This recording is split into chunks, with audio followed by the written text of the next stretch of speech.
ला अदवा वला तीरत वला सफ़र वला हामत औ कमा क़ाल नबी सल्लल्लाहु अलैहि वसल्लम। हिन हदीस पाक जी तशरीह पहिरियां थियल आहे। मां काफ़ी दफ़ा अवां जी ख़िदमत में इन जे मुतालिक़ अर्ज़ु कयो आहे। सफ़र जे महीने खे मनहूस सम्झणु इहो असांजे मुआशिरे जो हिकिड़ो अजीब तसवुरु आहे, जंहिंमें सम्झंदा आहिनि त हीउ सफ़र जो जेको महीनो आहे इहो मनहूस आहे, इन में शादी नथी करे सघिजे या इन में सफ़र न कजे, नओं घर न ठाहिजे। ऐं बिलख़ुसूस के माण्हू त चवंदा आहिनि त हिन महीने में 13 तेज़ियूं हूंदियूं आहिनि। उहे 13 तेज़ियूं छा? इन जो मतिलबु आहे त हिन महीने जूं पहिरियूं जेके 13 तारीख़ूं आहिनि चवंदा आहिनि उहे त मनहूस आहिनि। ऐं इहो बि तसवुरु आहे त हिन महीने जी का अरबा जेका आहे उन अरबा ते को बि कमु न कयो वञे। मां हदीस पाक तव्हांजी ख़िदमत में अर्ज़ु कई। उन खां पहिरियां मां तव्हांजी ख़िदमत में हुज़ूर अकरम सल्लल्लाहु अलैहि वसल्लम जी ज़िंदगी जा चंद वाक़ियात अर्ज़ु कयां।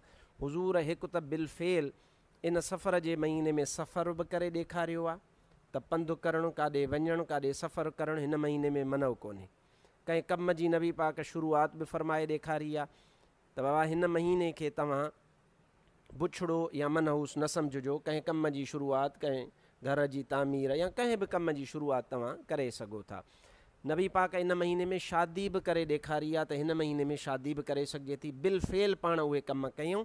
ऐं उन खां अलावा वरी नबी पाक पंहिंजो ज़ुबानी हुकुम बि जारी फ़रमायो त सफ़र खे मनहूस सम्झणु का बि ॻाल्हि न आहे, इन जी का बि हैसियत न आहे। तव्हांखे ख़बर आहे त नबी पाक सल्लल्लाहु अलैहि वसल्लम जी पहिरीं शादी सय्यदा ख़दीजतुल कुबरा रज़ियल्लाहु तआला अन्हा सां थी। मुअर्रिख़नि ऐं सीरत निगारनि जे हिक क़ौल जे मुताबिक़ त उहा शादी बि सफ़र जे महीने में थी। नबी पाक सल्लल्लाहु अलैहि वसल्लम जी शादी बीबी सफ़िया सां इहा त मुत्तफ़क़ अलैह ॻाल्हि आहे सीरत निगारनि वटि त उहा बि सफ़र जे महीने में थी आहे। नबी पाक सल्लल्लाहु अलैहि वसल्लम पंहिंजी प्यारी नियाणी सय्यदा ख़ातून जन्नत जो निकाह मौला अली मुश्किल कुशा रज़ियल्लाहु तआला अन्हु सां करायो। उहो महीनो बि सफ़र जो आहे। ऐं इहा बि ॻाल्हि ज़हन में रखो त जिहाद जो जेको हुकुम नाज़ुल थियो उन जी इब्तिदा बि सफ़र जे महीने खां थी। व उबीहल क़ितालु फ़ी सफ़र, सफ़र जे महीने में जिहाद जो हुकुम ऐं उन जी इबाहत नाज़ुल थी।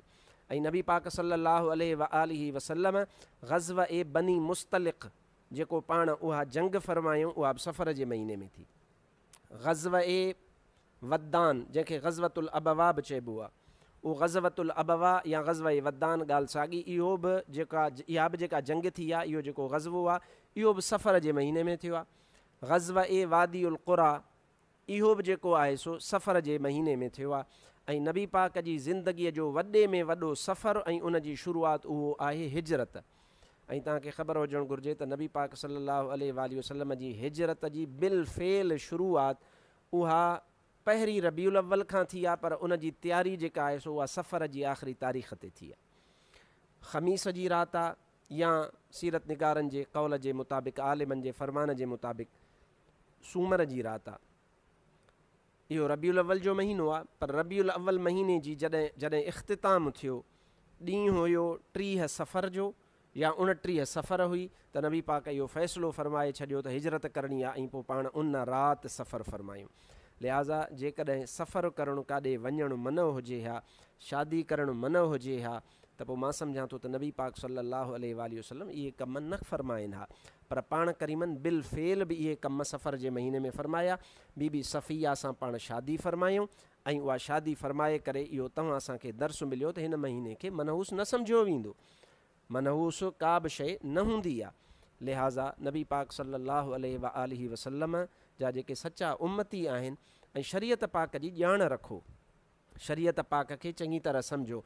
माइनि वारी औरतुनि वारे ख़्यालनि ते माइनि जी पंहिंजी हिकिड़ी शरीयत हूंदी आहे, उन ॾे न वञो।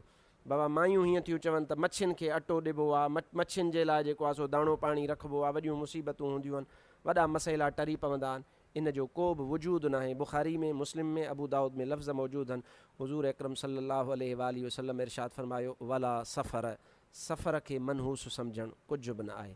अल्लाह ताला तव्हां असांखे सम्झ नसीब फ़रमाए ऐं अल्लाह तबारक व तआला तव्हां असांखे शरीयत पाक ते मुकम्मल अमल जी तौफ़ीक़ नसीब फ़रमाए। अॻिते पढ़ो।